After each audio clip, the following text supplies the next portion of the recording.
Bien, entonces, a ver, ¿la cámara está apuntando bien acá o no? Sí, muy perfecto. Ya, perfecto. Entonces, el capítulo 1, como lo anticipamos, va a ser para introducir la noción de derivada, entonces le vamos a llamar funciones diferenciables. Profe, disculpe, no está grabando. Sí, no estoy grabando con el computador, pero estoy grabando con una cámara que tengo especial. ¿Ah?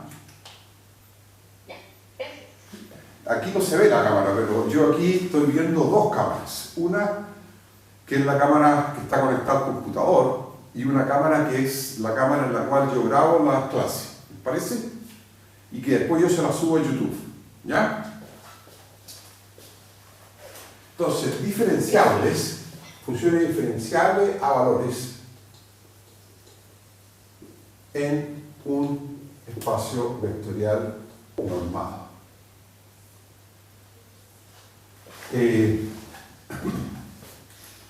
Ya, primero una cosa de lenguaje. Cuando las funciones van a dar espacios vectoriales normados, que no son necesariamente un cuerpo, ¿de acuerdo? Tan lejos de ser un cuerpo, son espacios vectoriales simplemente, pero con una norma. Uno habla de funciones diferenciables. Cuando las funciones van a dar a R o a C, o sea, cuando van a dar a un cuerpo, uno habla de funciones derivables, ¿de acuerdo? ¿Se acuerda usted del curso de CAA? Funciones derivables, derivada compleja. En un cuerpo uno puede hablar del término ser derivable en el sentido que uno aprendió en el curso cálculo 1, ¿de acuerdo? Porque en esos cuerpos uno puede calcular cocientes diferenciales, ¿no es cierto? Que son f en x0 más h menos f de x0, eso está en el cuerpo, dividido por h. Y esa división en los espacios vectoriales no se puede hacer, porque en los espacios vectoriales uno no tiene los inversos multiplicativos, ¿de acuerdo? No puede dividir, ¿está claro o no? Y por eso uno usa más bien la palabra diferenciable en la definición, ¿ya? En vez de usar la palabra derivable, ¿ya? Entonces, comencemos con la definición que nos va a acompañar a lo largo de todo este curso. Entonces, lo vamos a dar, sean E y F, EF, dos espacios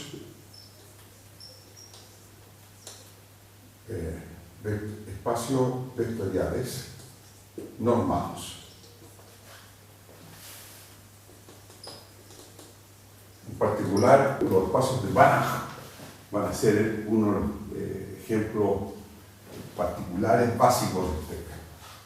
Y CAU, ¿no es cierto?, subconjunto de E, un abierto no vacío. ¿De acuerdo? Entonces, este U abierto para la topología inducida por la norma N. Entonces, un abierto no vacío y sea A un punto en U y el último elemento que necesitamos, F va a ser una función definida en U a valores en F, una función. Entonces, diremos que, y esto es lo importante, esta es la definición que vamos a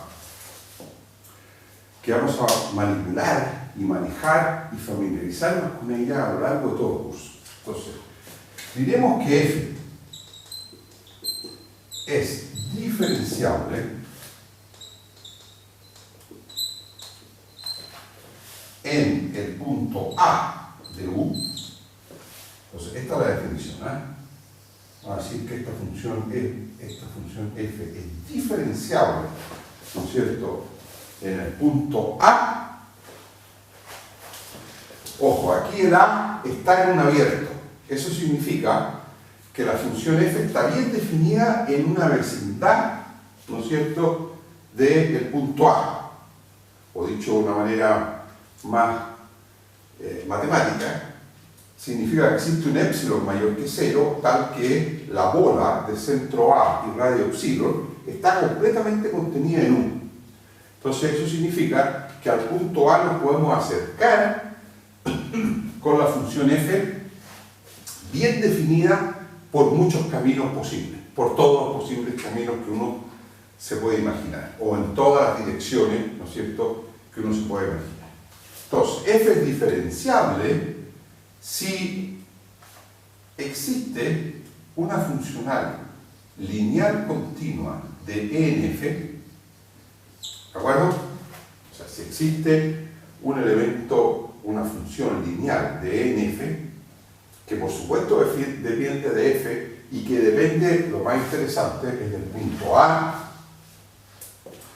tal que, entonces, el límite, cuando h tiende a 0, este h es un elemento de E, de f de A más h, menos f en A, menos esta funcional L evaluada en h, partido por, bueno, esto no podemos dividir porque estamos todo esto está en f. Entonces, la norma de esto en f partido por la norma de h en e, todo esto vale 0.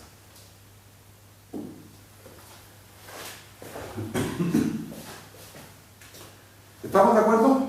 O sea, bueno, hay que estar de acuerdo porque, porque esta es la definición. ¿Ya? Perfecto. Sí, usted me dice. ¿Esa L cursiva son las lineales o las lineales continuas? Lineales continuas. Ok, gracias. Claro. Esta L es una aplicación lineal continua de E en F. Entonces, si quieren ponemos entre paréntesis. L en S, aplicación aplicación, mejor lo vamos a llamar, aplicación lineal continua. ¿Ya? ¿Está claro? Sí. Bueno, entonces esta es una definición que hay que tener bien grabada en la mente de aquí hasta el final del curso y indefinidamente después hacia adelante también, porque es la base de todo el curso. ¿Ya? Ahora, si ustedes se dan cuenta, esta definición coincide mucho con la definición de función diferenciable de varias variables, función vectorial de varias variables, que ustedes vieron en el curso justo previo a CAA, que es el curso de varias variables. ¿Ya? Exactamente la misma, solo que aquí estaría RM y aquí estaría RN. ¿De acuerdo? Ahora, esta no es la definición de función derivable en el sentido de función real a valores de variable real. ¿Por qué razón? Porque aparece la norma. ¿Se fijan? Esto sería eso mismo cuando uno aquí coloca la derivada de f en a por h, ¿no es cierto?, en el caso de los números reales. Porque en el caso de los números reales aquí uno no pone las normas, sino que escribe simplemente ese cociente. ¿Está claro? Entonces, la diferencia entre ser derivable y ser diferenciable es que este cociente va con normas en vez de ir con en el espacio simplemente, en el cuerpo. ¿Ya?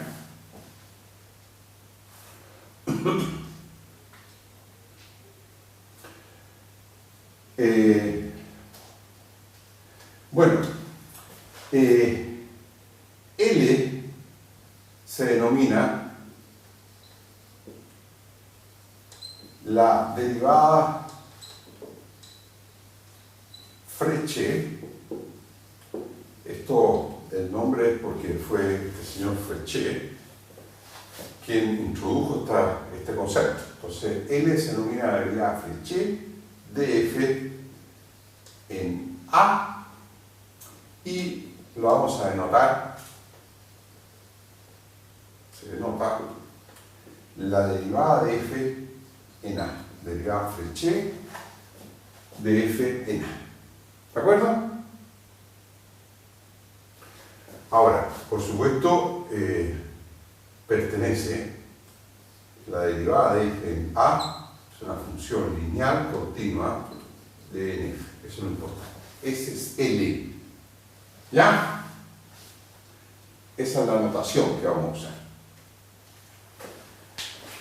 Bueno, entonces, profe, sí, usted me dice. una duda es que acá dependemos de la norma que está en cada espacio. Sí. ¿Eso se señala de alguna forma usualmente? Porque no todas las normas son equivalentes necesariamente.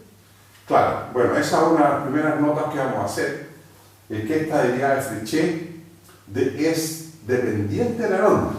¿Ya? Usted cambia la norma, la derivada puede cambiar, ¿eh? Ojo.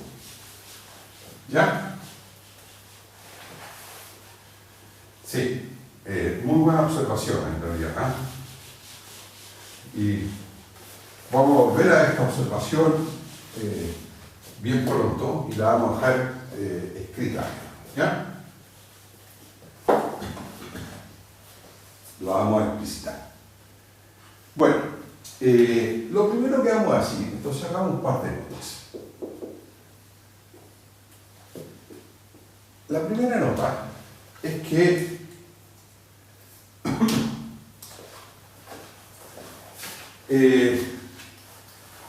la primera nota importante es demostrar que este L, si existe, es único. ¿De acuerdo? Porque si no, ¿qué pasaría si hubiese más de un L? Este concepto estaría medio complicado, porque la derivada Frechet podrían haber varias derivadas de la función. ¿De acuerdo?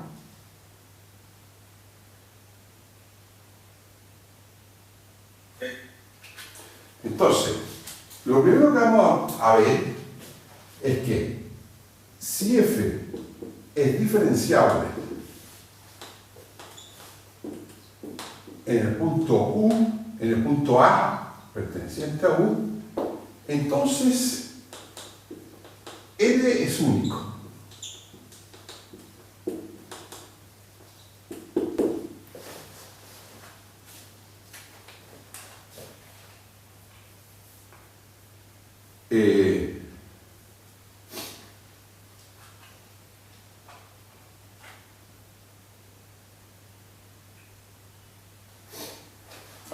¿Y por qué razón el L es único? Por unicidad de límite. Ya, sí, esa es la razón. A ver, ¿cómo lo explicitamos?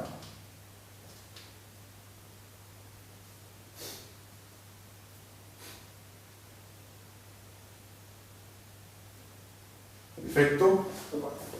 Ah, Supongamos que hay dos. ¿Qué aprovechar eso que dijo? No sé. a ver, lo primero que habría que observar aquí es que este límite está bien definido. ¿Por qué razón? Porque, bueno, el U es abierto y por lo tanto, para H suficientemente pequeño, ¿qué podemos decir?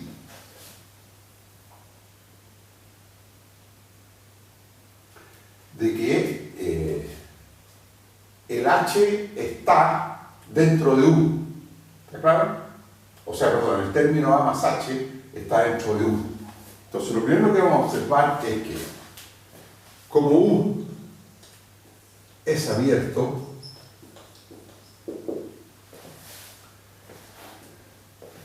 para h pequeño, ¿qué significa h? O para h pequeño suficientemente,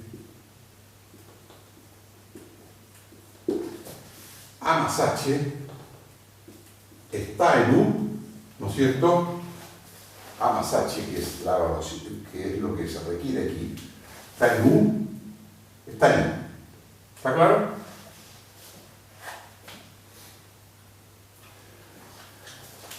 ¿Todos de acuerdo?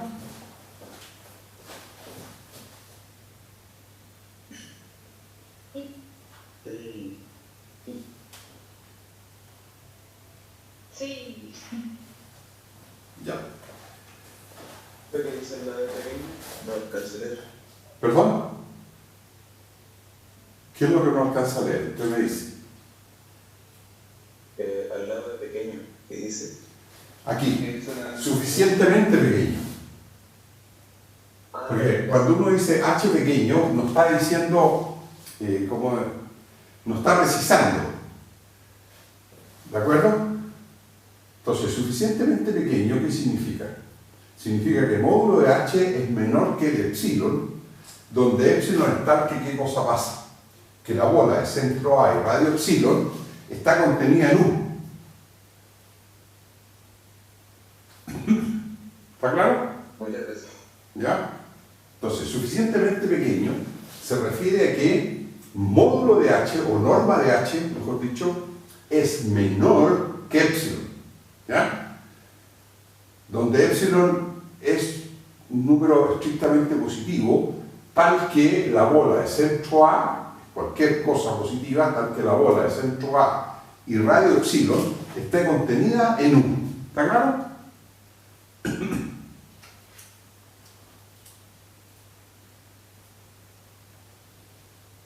Súper. Ya. Entonces, eso es lo primero. Entonces, tomemos ahora h de la forma t veces k con k en E cualquiera, ¿no es cierto? Pero fijo, cualquiera fijo, ¿ya? Y t suficientemente pequeño.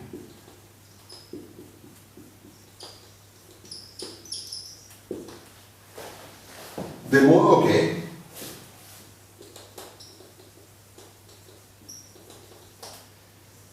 A más TK esté en U esté en U para todo T. Para todo T suficientemente pequeño, por supuesto. ¿Ya? ¿Está claro lo que vamos a hacer?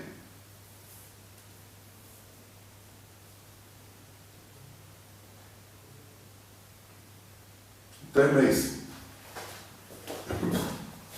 vamos a tomar h igual de la forma t veces un k fijo y vamos a pasar al límite ya no cuando h tiende a 0, sino cuando t tiende a 0. ¿Ya? Ahora, para h suficientemente pequeño, o sea, norma de h suficientemente pequeño, ¿qué sabemos? Sabemos que A más h está en 1. Pero la norma de h es módulo de t, norma de k. La norma de k, como k está fijo, es un número real determinado, o fijo, digamos. Entonces, si uno toma un t tal que el módulo de t es suficientemente pequeño, va a tener que el módulo de h o la norma de h va a ser suficientemente pequeña también. ¿Está claro o no? Y eso lo vamos a hacer de modo que A más TK sea esté en U para todo T, si ustedes quieren, vuelvo a repetir aquí, suficientemente pequeño. ¿Ya? Eso significa para módulo de t en una vecindad de 0. ¿Está claro? vecindad abierta, por supuesto. Profe, ¿no va a aceptar? Sí, dígame. Si el cuerpo fuese C, ¿se hace del mismo modo? Sí, se hace exactamente del mismo modo. Sí.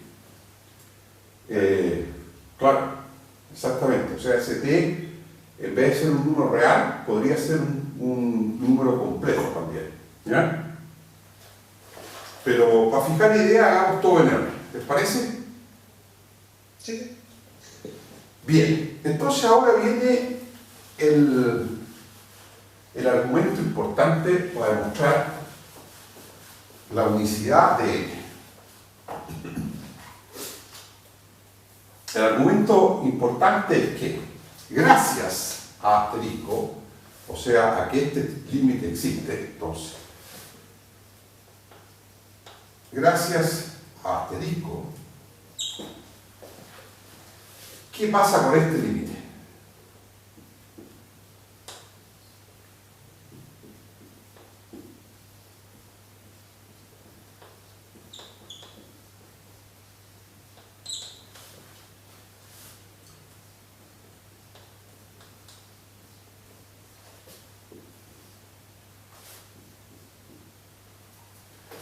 Y ahora aquí voy a poner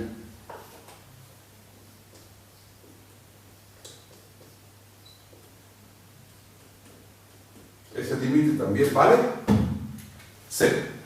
¿Todos de acuerdo?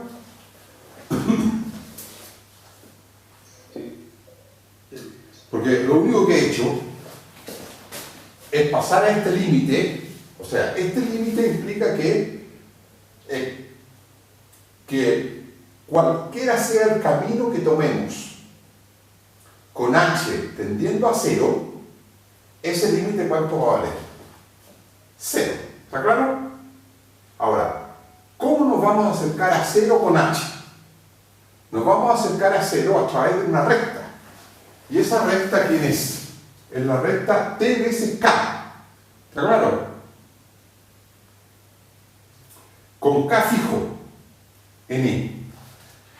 Y para acercarnos a 0 vamos a hacer t tender a 0. Ahora, esta es una forma muy particular de tender a 0. Pero, como k es cualquiera, la verdad es que aquí estamos tomando todas las posibles rectas que se acercan a 0. ¿Está claro o no? Sí. Bien. Entonces, ahora,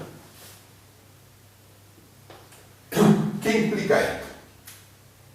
¿Qué significa que este límite sea igual a 0?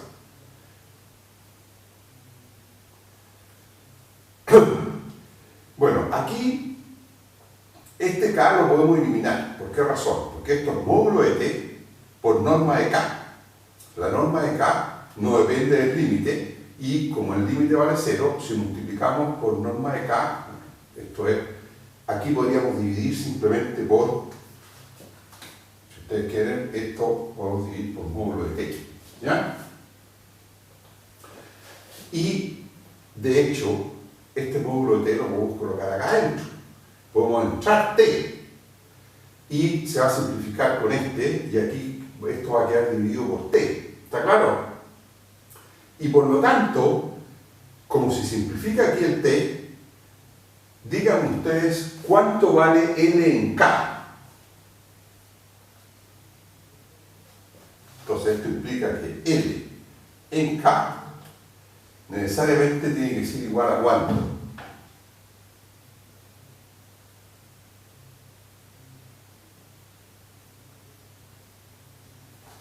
Tiene que ser igual al límite, ustedes me están diciendo, cuando t tiende a 0, ¿de qué cosa?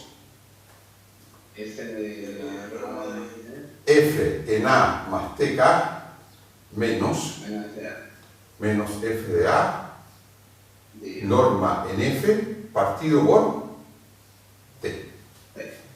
¿Está claro? Bueno, lo que prueba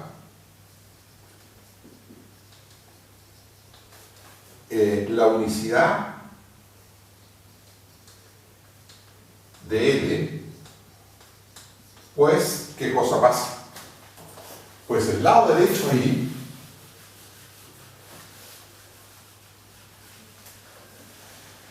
Profe, sí, una consulta, ahí Sí. en el límite, Sí. que estoy abajo, no debería ser sin norma arriba, ¿o no? Porque le damos un elemento de F, están en el paso vectorial.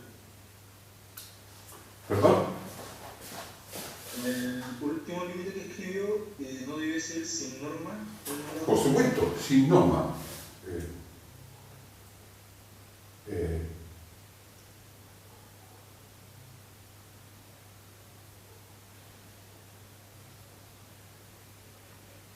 Claro, porque ustedes dividen por F, ¿no es cierto? Este término no, ¿cómo se llama? No depende de T. Y este de aquí sería F de A más TK menos F de A partido por T, ¿no es cierto? ¿Está claro? Profe, nosotros estamos dividiendo por T por la norma o por la escala absoluta de T. No importa. T lo asumió positivo. No. A ver, quizás puedo hacer un paso intermedio aquí, ¿les parece o no? Antes de llegar a esta formulita de aquí abajo. ¿Ah? Entonces aquí voy a hacer, esto implica asterisco, y asterisco, ¿qué está diciendo? Que el límite, cuando t tiende a 0, de la norma de f de a más tk menos f de a partido por t menos l de k, norma en f, vale 0. Ya, quizás no me debería haber sentado ese límite, o sea, ese paso. ¿Está claro o no? ¿Ya? Bueno, y esto, como muy bien ustedes me observaron, significa que L de K es el límite de este cociente. ¿Está claro?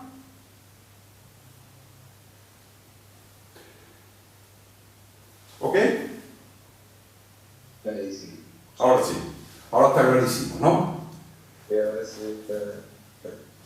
Bueno, lo que prueba, y entonces, esto de aquí, prueba la unicidad de L, pues, ¿por qué la prueba? Pues el lado derecho, o sea, el límite, determina L, ¿no es cierto? L de K para cualquier K.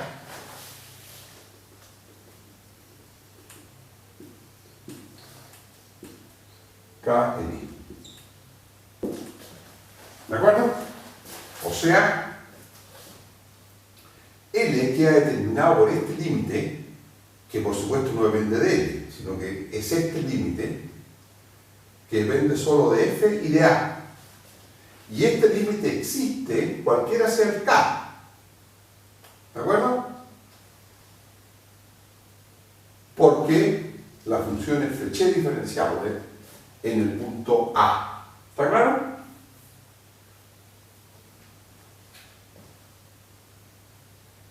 Entonces, ¿cómo saltamos a esa donde dice L igual de sin ninguna nota?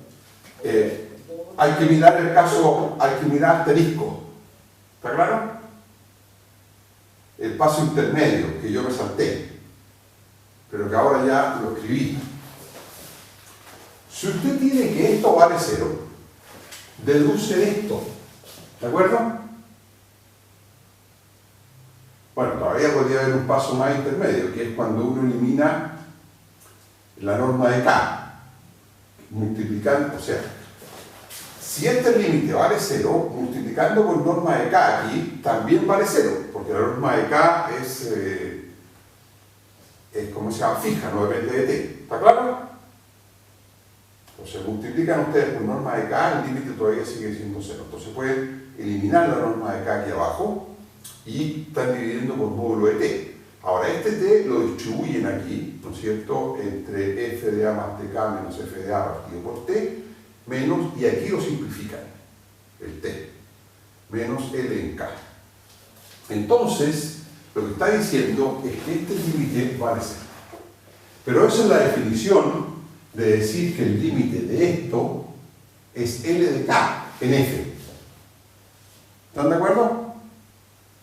Porque cuando una función tiene un cierto límite, es cuando la norma de la diferencia menos el límite vale 0. ¿Ah? ¿Está claro? Ya. Bueno, la última conclusión es la que quiero que revisemos. Si ustedes pueden escribir L de K como este límite, eso prueba que L es único. ¿Está claro? ¿Por qué razón? Porque lo del lado derecho, si ustedes calculan estos límites para cualquier valor de K, o sea, hacen variar K ahora dentro de E, eso determina quién es L. ¿De acuerdo?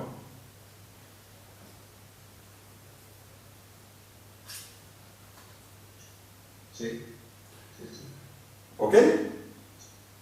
¿Por qué el límite es único? Bueno, este límite es único, por supuesto. Y dado que f es diferenciable, o sea, dado asterisco, a partir, tendría que haber puesto doble asterisco para no repetir las cosas. Doble asterisco. ¿Les parece?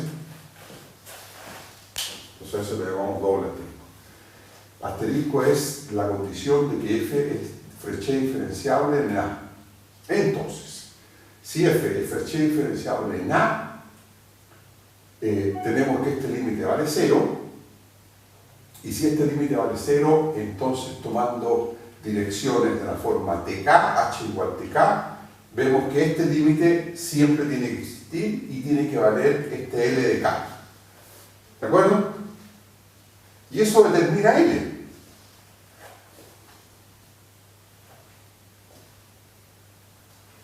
Entonces, determina L de K para cualquier K, es decir, determina L. ¿Ya?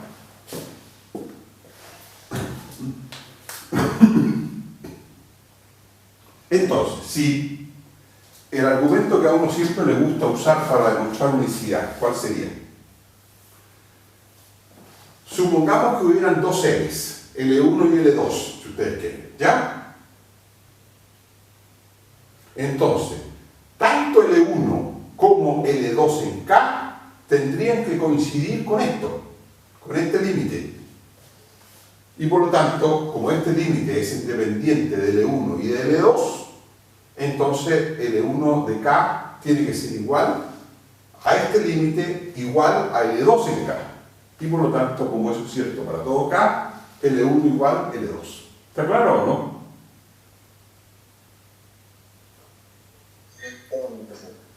¿Ya? Sí.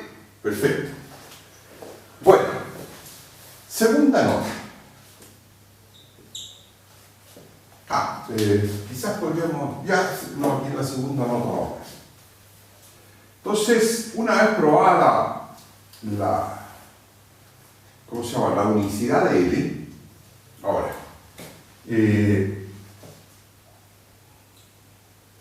entonces usaremos la notación L en H o en K, vamos a denotar como L por K, o también se suele denotar L, K. Bueno, que esta notación, ¿se acuerdan ustedes de análisis funcional? Si uno tiene una funcional L aplicada acá, lo denota de esa forma, donde este es el producto de variedad, si ustedes quieren. Pero bueno, aquí vamos a usar más bien esta notación. Bueno, y como L en K, entonces, como L es la derivada de F en A, la derivada Fréchet, escribimos simplemente derivada de F en A punto K. ¿Ya? ¿Ok? Ahora,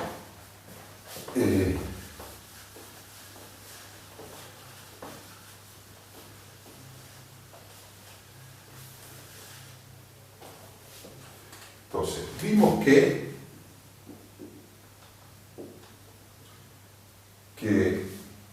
asterisco, o sea, la condición de Fréchet diferenciable, implica que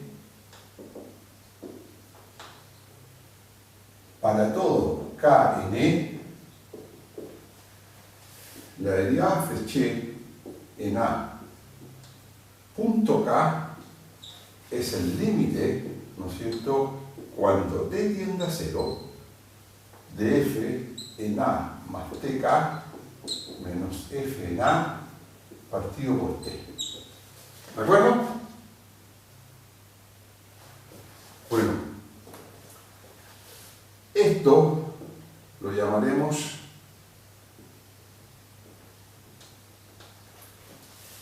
la derivada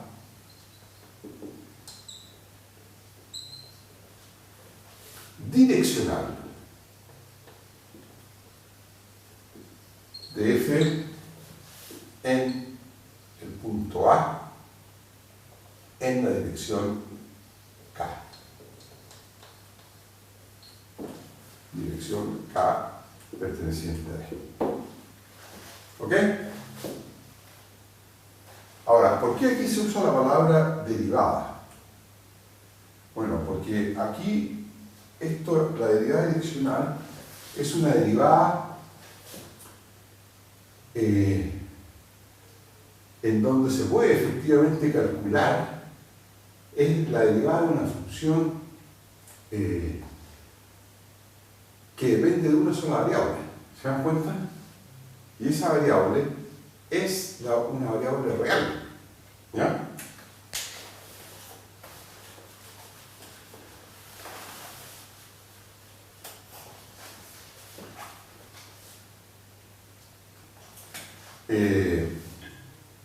Entonces, notemos que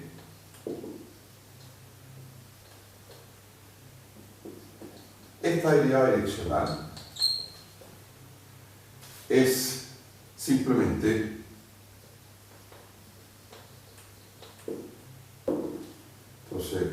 derivada de F en A punto K. O sea, este límite es simplemente la derivada en el sentido usual del término de la función F en A más TK en T igual 0. ¿Ya?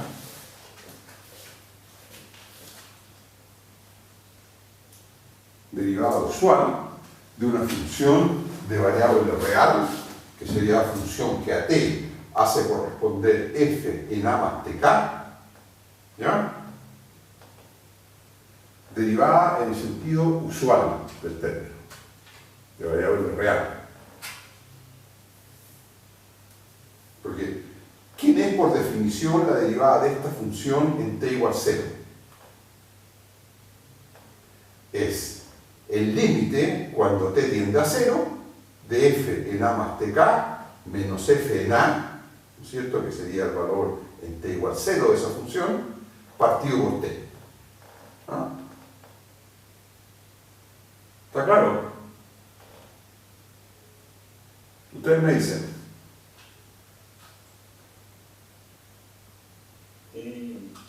Ya, es muy simple, ¿ah? No.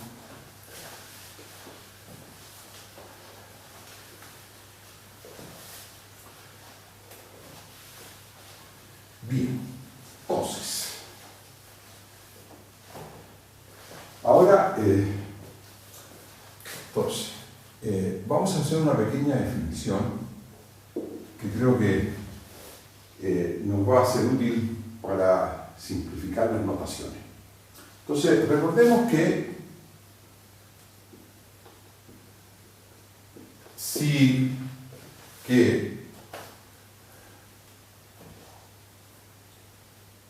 si una función real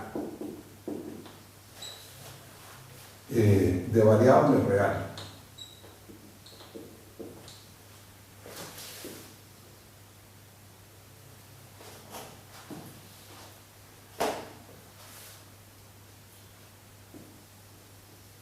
definida en una vecindad de cero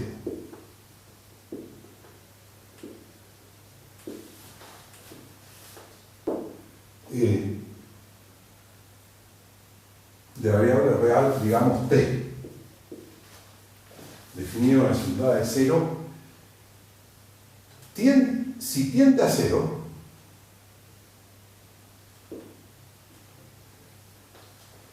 cero, dividida por t,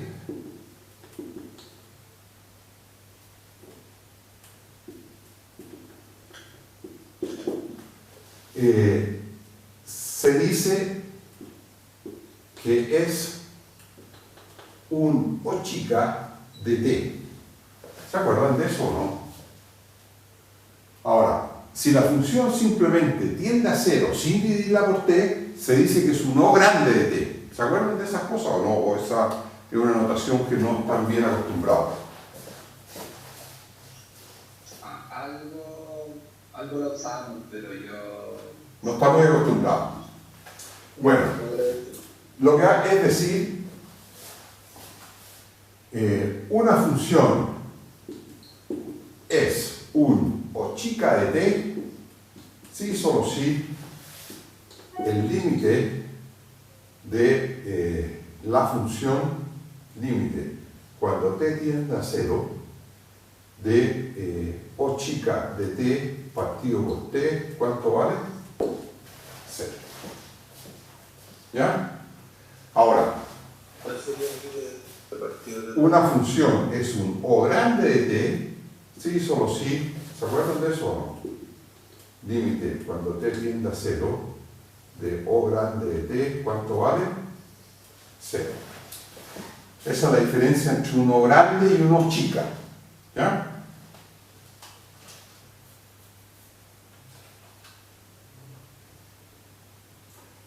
Bueno, esto es algo que uno se acostumbra a decir, mire, alguien es un O chico cuando ¿qué cosa pasa? Cuando al dividirlo por t, bueno, son cosas que están definidas en una vecindad del origen nomás, ¿eh? Para t es chico, suficientemente pequeño, digamos. ¿Ah? Entonces, si uno divide por t, el límite va a ser. Ahora, si... El límite que está a la derecha debería ser f en vez de O de t y O mayúscula. Claro, ahí uno hace la... Claro, uno... Yo estoy de acuerdo con usted, pero... después uno hace la... ¿Cómo se llama? Uno confunde las dos cosas, digamos, la función con el O chica de t. ¿Ah? A la función le llama O chica de t. ¿Ah? Porque ¿dónde quedó la función? La función está en el O chica de t. Es como un recto. Función... O chica de t es como un recto. ¿Está de acuerdo? Una función recto se dice que es una función recta. Es un O chica de t. Y todos los rectos los meten en una sola cosa. No los distingue entre ellos. ¿Está de acuerdo?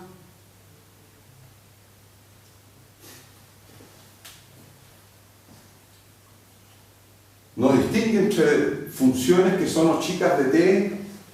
Todas ellas se caracterizan por tener esta propiedad, ¿no? Es como una clase de equivalencia de funciones. ¿Está de acuerdo?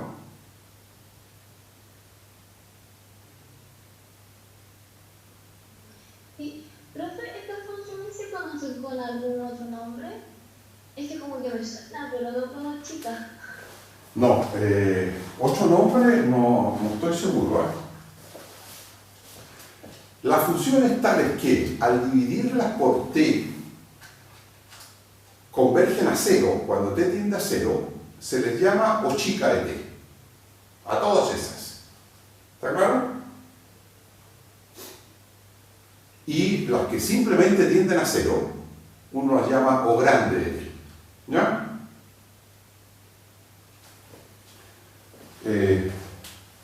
Bueno, si ustedes notan que es un poco complicado este concepto, no lo usamos mucho, ¿no? Parece que no se usa mucho en los cursos de cálculo, ¿o sí? Yo recuerdo que se usaba para denotar a los restos de las expansiones de la serie. Claro, a esos restos, efectivamente, esos restos normalmente son los chicas de t. ¿Ya?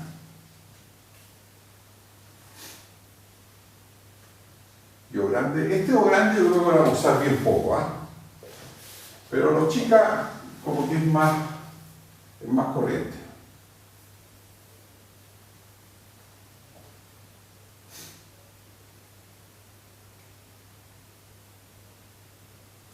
Entonces,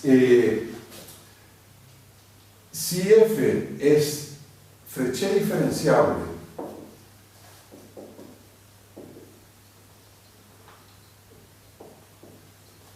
en el punto A, entonces la norma de f de A más h menos f de A menos la derivada de f en A punto h es ¿qué cosa? En f. Es un O chica de ¿qué cosa?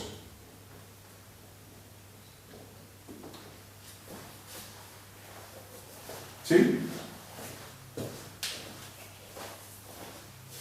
¿Están de acuerdo? Es un O chica, ¿se fijan? O sea, un recto O chica de esta variable, norma de h en e. ¿Por qué razón? Porque si ustedes toman esta función, la dividen por la norma de h, ese tiene límite cuando h tiende a 0 y cuando la norma de h tiende a 0, digamos, y ese límite vale 0. ¿Están de acuerdo?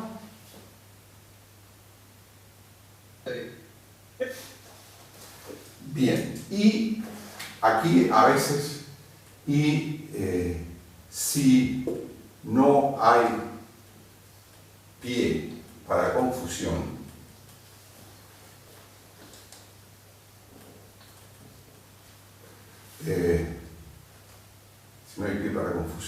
se escribe lo siguiente, y esto es un poquito más raro, ¿no? Pero cuando uno se acostumbra, termina dándose cuenta que no es tan raro. Uno escribe que f en A más h es igual a f de A más df de A por h, ¿ya? Y más 1 de h.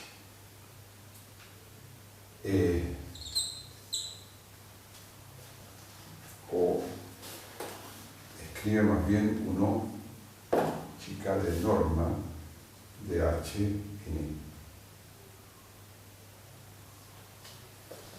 e. Ahora, esto es raro, ¿por qué razón? Porque esto es un número real, ¿se fijan? Y esto es un elemento de f. Entonces, esta notación puede efectivamente inducir confusiones.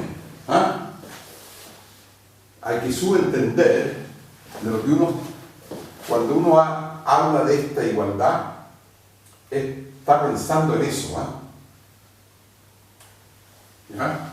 Esto de aquí sí que es completamente riguroso. Pero esto de acá es raro. Esto es un abuso de notación. está subentendiendo en esta igualdad es más bien la que está arriba. ¿De acuerdo? Pero bueno, uno cuando está bien familiarizado con este concepto, Con las expansiones de Taylor. exactamente, claro, y a esto uno le llama la aproximación, se la denomina aproximación de orden, o de primer orden, mejor dicho,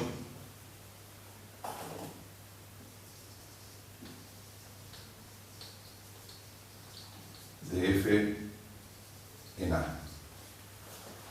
En A más, o sea, la aproximación en A más H, mejor dicho. ¿Ya?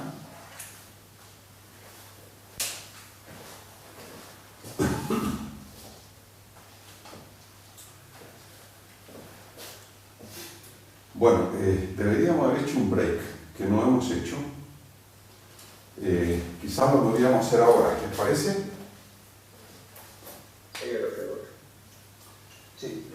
Hemos hablado mucho y hemos introducido un concepto bien importante y que nos va a acompañar a lo largo de todo el curso y sobre el cual yo les pido que reflexionen harto y se acostumbren a las notaciones y bueno, a la vuelta del break vamos a hacer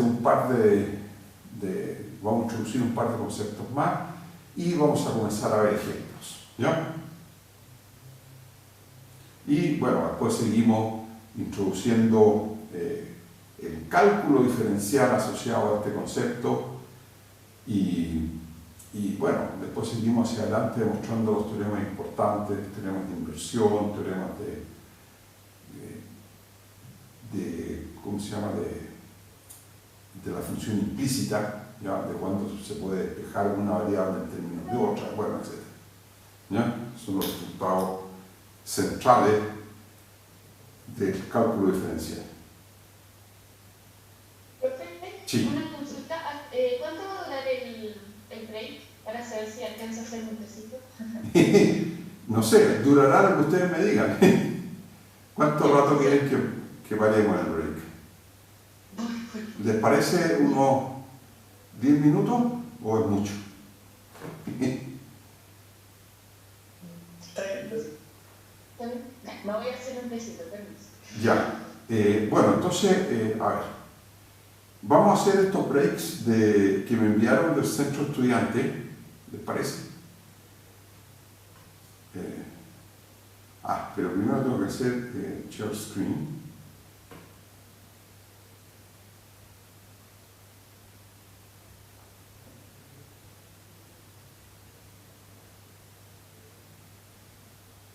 Ya, ahí voy a poner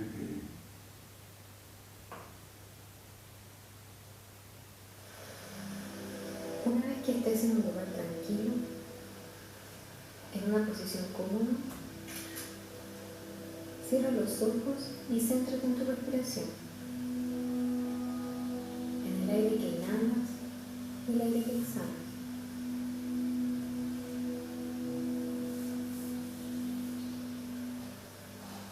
Céntrate ahora en tus latidos, en su ritmo.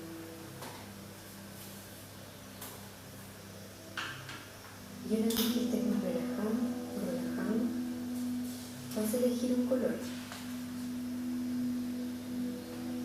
Ese color va a ser una luz de energía, una luz vitalizadora, que se va a encender en tu cabeza al contar hasta 3. 1,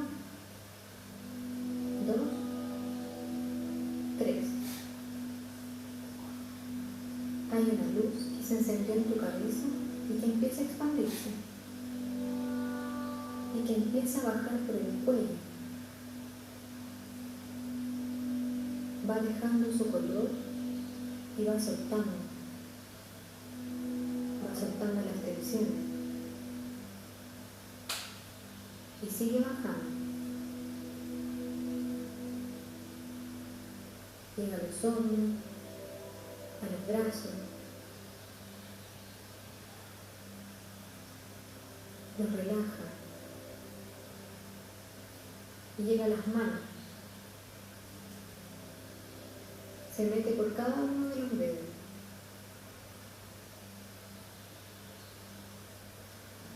Y se empieza a revolver. Su color está en mis manos, en mis brazos, y empieza a irse al pecho,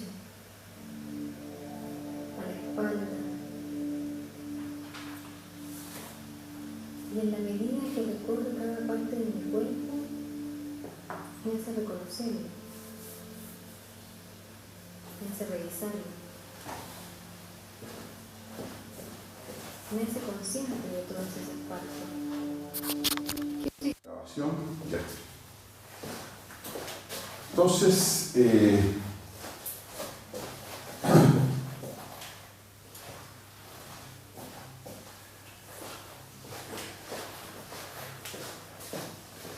bueno, entonces, recordemos, una función f entonces es diferenciable en el punto A cuando el límite, cuando h tiende a 0 de esta norma, partido por norma de h vale 0. ¿De acuerdo? Ahora, una de las primeras cosas que uno se da cuenta es de que si la función es Frechet diferenciable en el punto A, entonces las derivadas direccionales también existen en cualquier dirección K. Y esa dirección K define el valor de la funcional lineal continua derivada de Frechet de f en A en la dirección K, o sea, o punto K. ¿De acuerdo? Ahora, cuando veamos ejemplos y estemos bien familiarizados, nos vamos a dar cuenta de que la inversa no siempre es cierta. Ten cuidado, o sea, una función f puede ser diferenciable en todas las direcciones K, pero no poseer una derivada Frechet. Ojo con eso, ¿ya? Es como en cálculo en varias variables, una función podría ser poseer derivadas parciales, o sea, las derivadas direccionales en todas las direcciones, pero no ser derivable o diferenciable en el punto. Bueno, no practiquemos demasiado todavía este O chica, porque me dio la impresión de que es un concepto que puede ser confuso, ¿ya? Y que lo vamos a ir introduciendo poco a poco. Bueno, entonces, quiero que retomemos algunas notas. En particular, la primera es algo que me dijo uno de ustedes, que no recuerdo quién fue, a lo mejor me lo puede recordar, de que la derivada Frechet depende de la norma. Entonces, la primera nota es decir que la derivada de f en A, que es el L, y que es un elemento, una función lineal continua en f, depende de las normas de E y de F. ¿De acuerdo? O sea, ¿qué significa eso? Significa que si ustedes cambian la norma en E o cambian la norma en F, eventualmente la derivada Frechet podría cambiar. ¿Está claro? Y no solo podría cambiar, sino que pueden ocurrir desgracias. O sea, para ciertas normas la función ser derivable, diferenciable, y para otras no. ¿De acuerdo? Ahora, si E y F son de dimensión finita,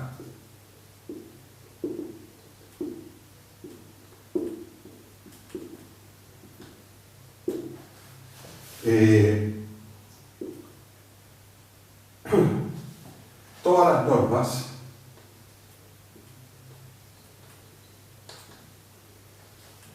son equivalentes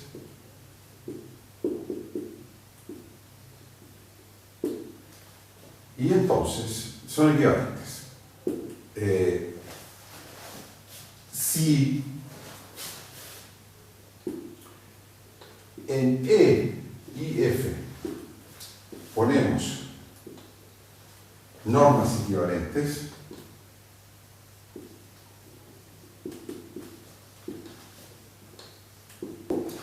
el conjunto U sigue siendo abierto.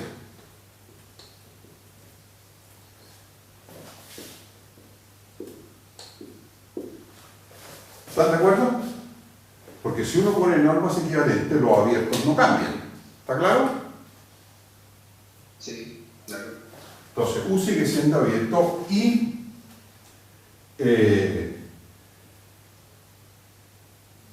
df de A no cambia. ¿Están de acuerdo? Por la unicidad. ¿Está claro? El df de A es único en una norma, pero si uno cambia la norma por otra norma equivalente, el df de A sigue siendo el mismo. ¿Está claro? Entonces, abierto y df de A no cambia. Y entonces,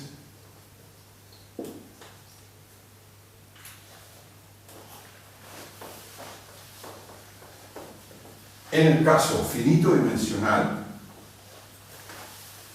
la derivada es independiente de la norma. Y entonces, en el caso finito dimensional,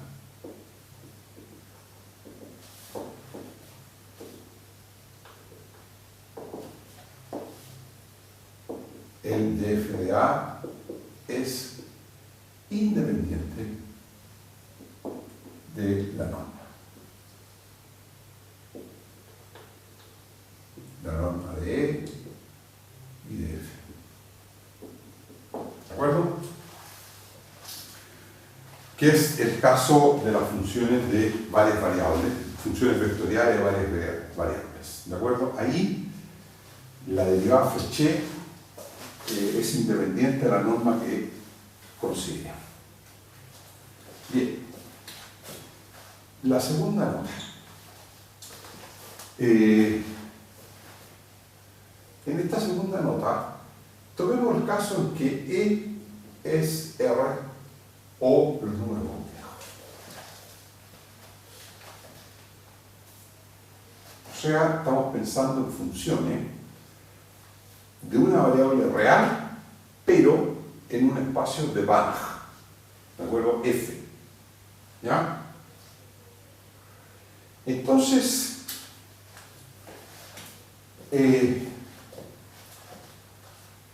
¿qué ocurre? ¿Qué sabemos en este caso?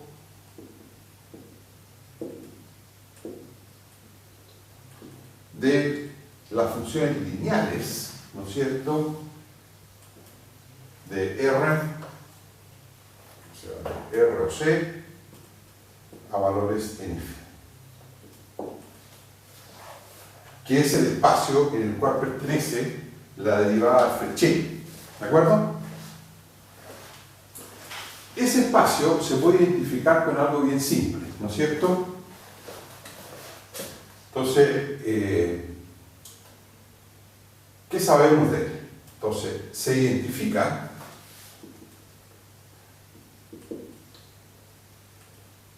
con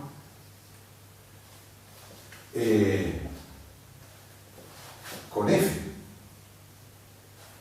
a través del isomorfismo simple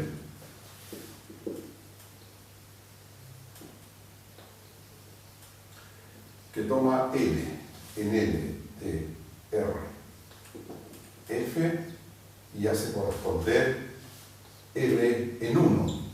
¿Ya? O sea, si uno sabe, si uno conoce L en 1, puede conocer L en cualquier número real, ¿no es cierto?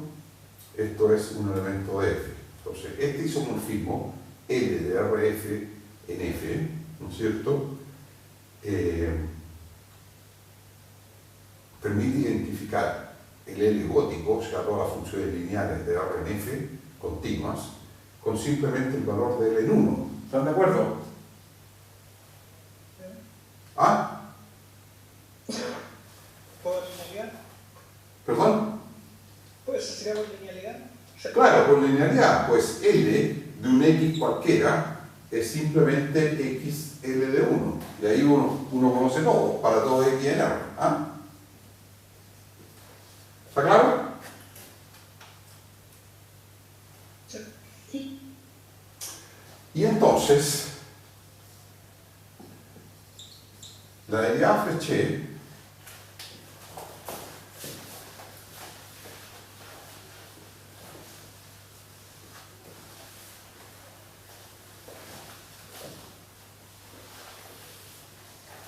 y entonces podemos identificar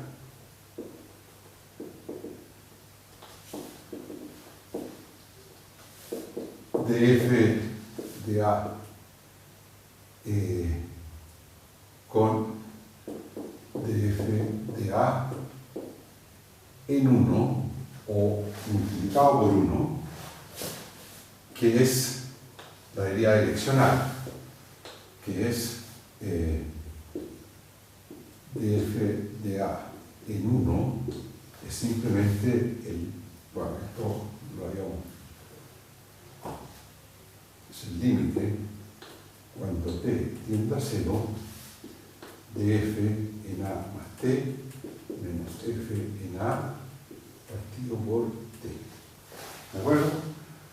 O sea, esto es la derivada con respecto de t de f en A más t en elevado en t igual a 0.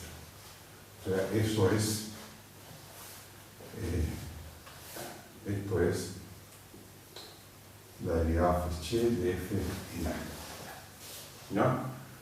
Que no es otra cosa que la derivada usual de f' en A. ¿No?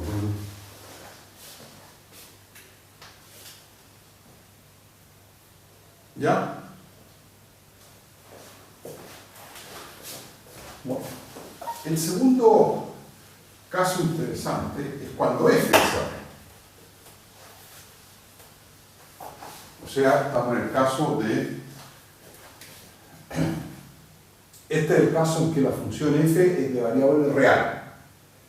La tercera nota es el caso en que la función es una función real.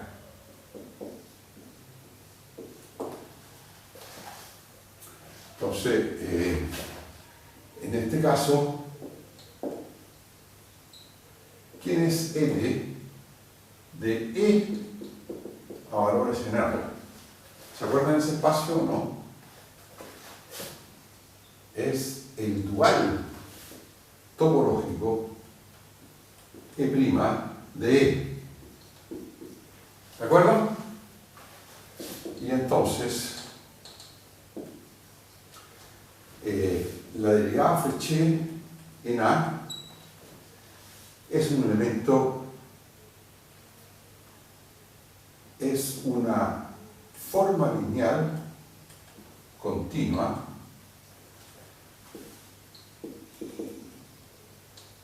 en el dual de E. ¿De acuerdo?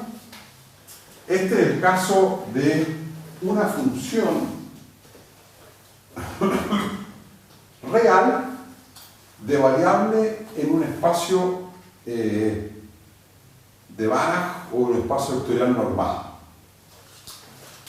Ahora, en este caso, es como el caso de una función real de varias variables. Pero ahora pueden ser infinitas variables, porque puede ser un espacio vectorial normado cualquiera. Entonces, un caso interesante aquí es el siguiente. El caso en que el espacio E, entonces, si además E es un espacio de Hilbert, o sea, mucho más que espacio vectorial normado, de producto escalar, digamos esto, ¿ya? Entonces, en ese caso, ¿qué podemos hacer?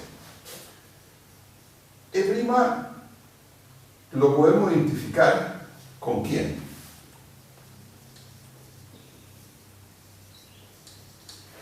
Lo podemos identificar con E por el teorema de quién. Marcel Ruiz. ¿Se acuerdan de eso o no? Ustedes me dicen. Sí. Algo.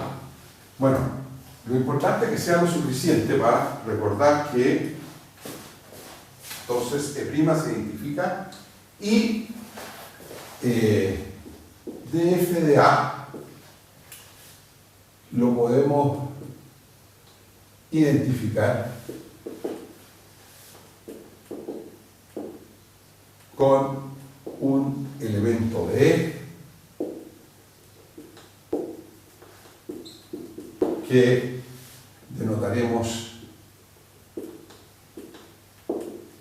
el gradiente o nabla, gradiente F en A, o para los anglosajones, gradiente de F delta, de F en A. Los francófonos, gradiente de F, con grande. Y para los anglófonos, anglosaxones, delta o, nabla F. Entonces, que notamos esto y que se define por, ¿cómo se define la identificación por RISC? Bueno, producto escalar. Entonces, el gradiente de F en A aplicado a un elemento K cualquiera sería ¿qué cosa? Sería la derivada Fechet en K. O sea, que es la derivada, es el límite cuando t tiende a 0 de F en A más TK menos F en A partido. ¿Ya? ¿Estamos?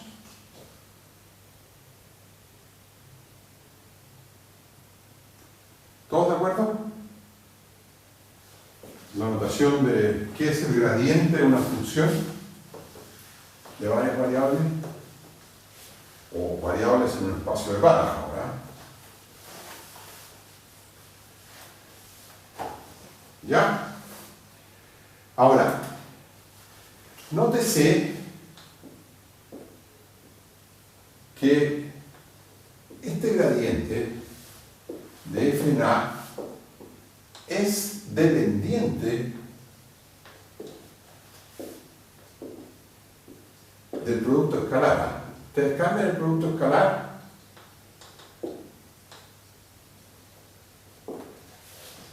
Del producto escalar, pero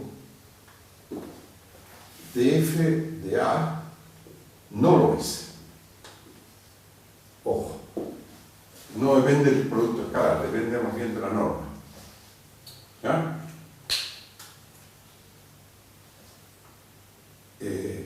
Ahora, uno cambia el producto escalar, pero podría tener normas equivalentes. ¿De acuerdo? Y por lo tanto, el de F de A no cambiaría, pero sí cambiaría el gradiente. ¿Ya? Bueno, no me quiero pasar de la hora. Chuta, ¿qué pasó? No me di cuenta, ustedes no me avisaron. Vaya, jóvenes, esto no es muy serio. ¿Cómo no me avisaron? Ya. Mil disculpas, porque yo he prometido terminar 5 para las 10. Y estoy terminando después de las 10. No, no puede ser esto, ya. Infinitas disculpas. Bueno, nos vemos el viernes. ¿Entonces puede dejar la opción un ratito más? Claro, no, por supuesto, si todo está grabándose. Bueno, no me di cuenta. ¿Ustedes no me avisaron nada? Perfecto. Sí. ¿Recomiendas una bibliografía para el curso? Bueno, en el programa hay varios libros. Está el libro de Aves. El libro clásico de cálculo diferencial para funciones en el espacio de Banach es un libro de Henri Cartan, un francés que falleció hace 2 o 3 años atrás, a los 104 años. Yo me acuerdo que en Francia, cuando vivía allá, siempre nos gustaba bromear mucho con que Henri Cartan era de los matemáticos que no había desperdiciado su energía a lo largo de su vida y que seguramente iba a vivir muchos, muchos años. Y bueno, falleció a los 104 años, imagínense. Estaba viviendo en Estados Unidos él, cuando falleció. Ese libro se puede conseguir fácil por internet. Si ustedes quieren, yo se los puedo tratar de conseguir y subir a Cursos. ¿Les parece? De acuerdo. Ya. Oye, y mil disculpas por el atraso, ¿eh? No me di ni cuenta de esto. Perdonen, ¿eh? Nos vemos el viernes. No va a volver a ocurrir, ¿eh? Eso se los puedo asegurar. Ya. Bueno, Adiós. que estén muy bien. Un abrazo, ¿eh? Ya, chao, chao. Chao. Chao, chao. Chao. Chao. Chao, profe, cuídense. Chao, chao, igualmente. Cuídense mucho.